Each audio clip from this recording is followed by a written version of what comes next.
Bienvenue au jardin vous est proposé par Fertactive. Des engrais solubles pour votre potager, vos plantes fleuries et votre verger. Retrouvez nos produits en jardinerie spécialisée et sur www.fertactive.com. Fertactive, l'essayer, c'est l'adopter. Prendre soin de son jardin n'a jamais été aussi facile avec Oriange 3 en 1, la nouvelle innovation Solabiol. Grâce à la technologie de l'hydrodistillation, Oriange 3 en 1 utilise toute la puissance de l'huile essentielle d'orange. Sa formulation permet de combattre efficacement les insectes, les acariens et les maladies en neutralisant leurs cellules. Oriange 3 en 1, c'est le geste simple pour prendre soin de son jardin. Insectes, acariens et maladies, un seul produit et c'est fini.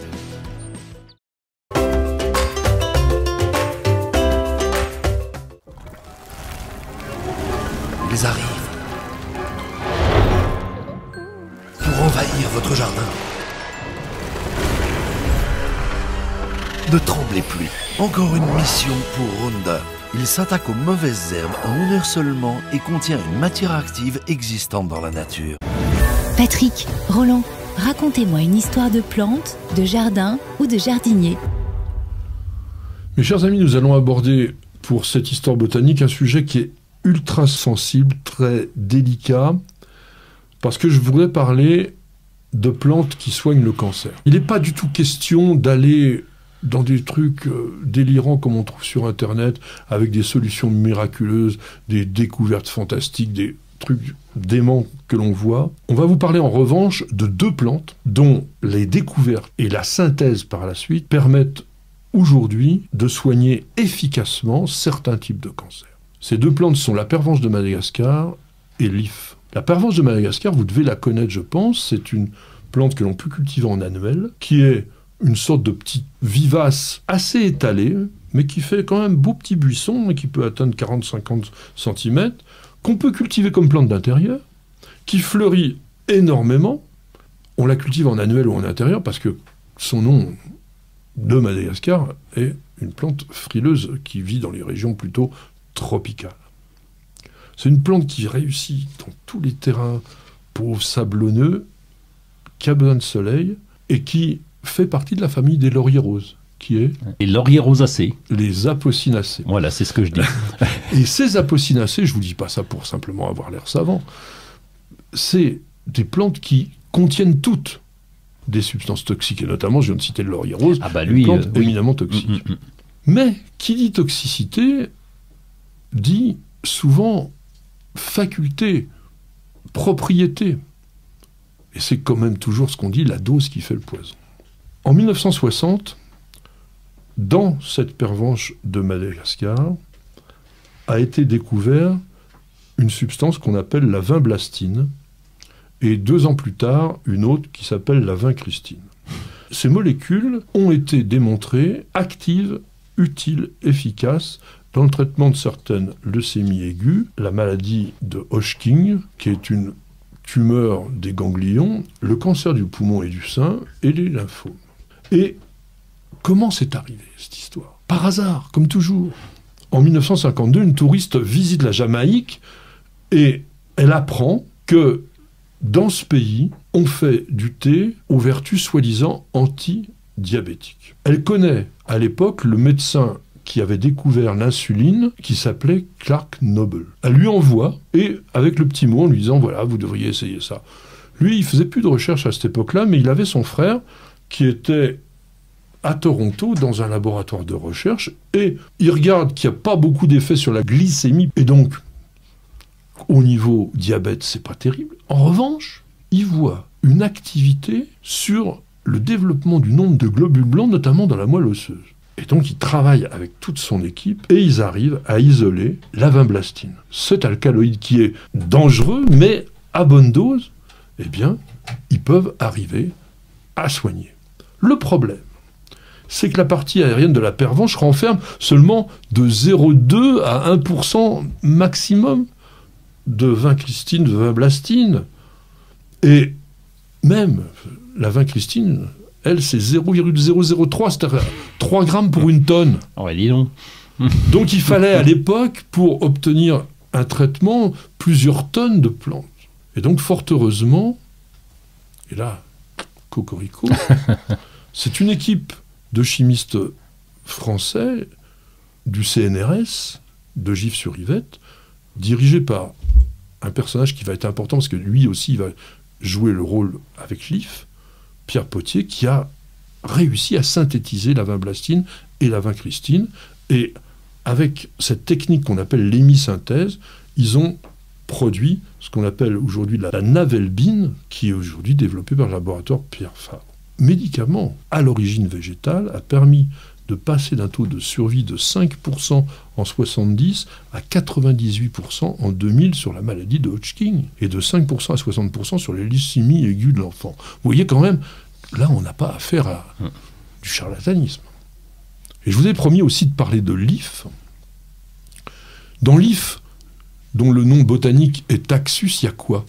Taxus. Alors, j'ose pas le dire, hein, ça vient pas de Taxicon? Toxicon. Qui me disait bien qu'il y avait un os. Et on dit conne. Oui. Toxicon, Ah bon, ça va. Ça veut dire toxique. Donc toute la plante, sauf quoi? Là, ce qu'on fait des confitures, le petit bout rouge, là.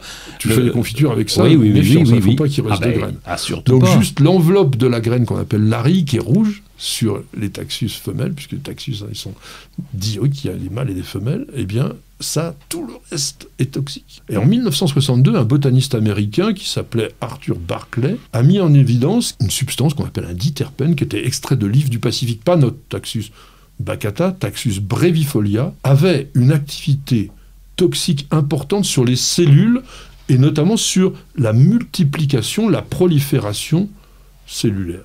Et donc il s'est rendu compte que lorsque on le mettait sur des cellules tumorales, des tumeurs, eh bien, on arrivait à éliminer ces tumeurs. Ce principe qu'on appelle le paclitaxel, commercialisé sous la marque Taxol, a posé tout de suite le même problème que notre pervenche de Madagascar. D'abord parce qu'il fallait là abattre un arbre pour retirer toute son écorce, puisque c'est de l'écorce qu'était extrait le produit.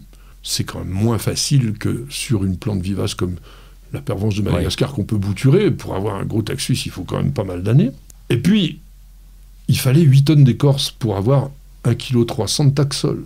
Donc il aurait fallu éliminer l'ensemble des forêts d'ifs d'Amérique pour pouvoir soigner les gens, et pas pendant très longtemps. Et on retourne au CNRS de Gif-sur-Yvette. Toujours en Monsieur 1979, Monsieur Potier, Pierre de son prénom, qui, dans le parc de Gif-sur-Yvette, avait énormément d'ifs européens, Taxus baccata.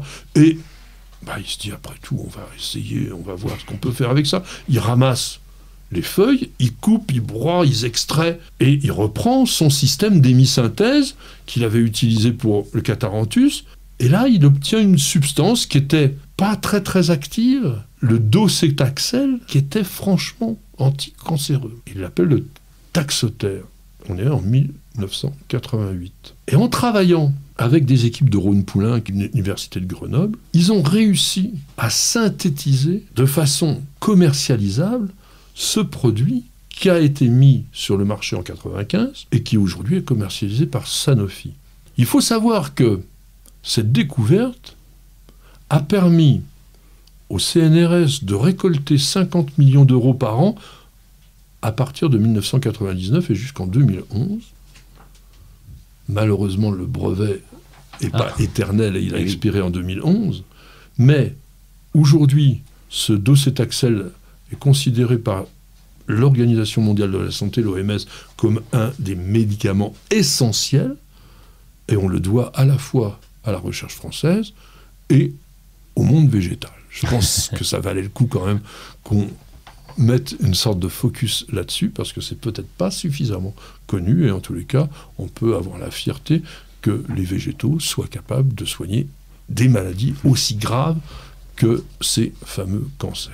Et c'est sur cette note d'optimisme, même si effectivement on a évoqué des choses pas forcément très gaies, que l'on va terminer cette émission. On a passé un bon moment avec vous et j'espère que surtout vous aussi. On vous dit rendez-vous à la semaine prochaine et bienvenue au jardin.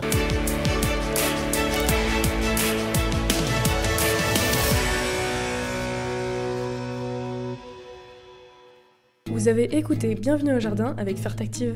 Des engrais solubles pour votre potager, vos plantes fleuries et votre verger. Retrouvez nos produits en jardinerie spécialisée et sur www.fertactive.com.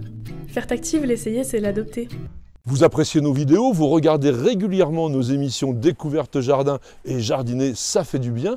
Alors n'hésitez surtout pas à vous abonner. Il suffit de cliquer sur la cloche et vous serez tenu au courant de toutes nos mises en ligne, et ceci totalement gratuitement. Et sachez également qu'il existe un site internet sur lequel il y a énormément d'informations, de réponses à vos questions, de dictons et de citations. Alors www.newsjardin.tv, c'est la bonne adresse.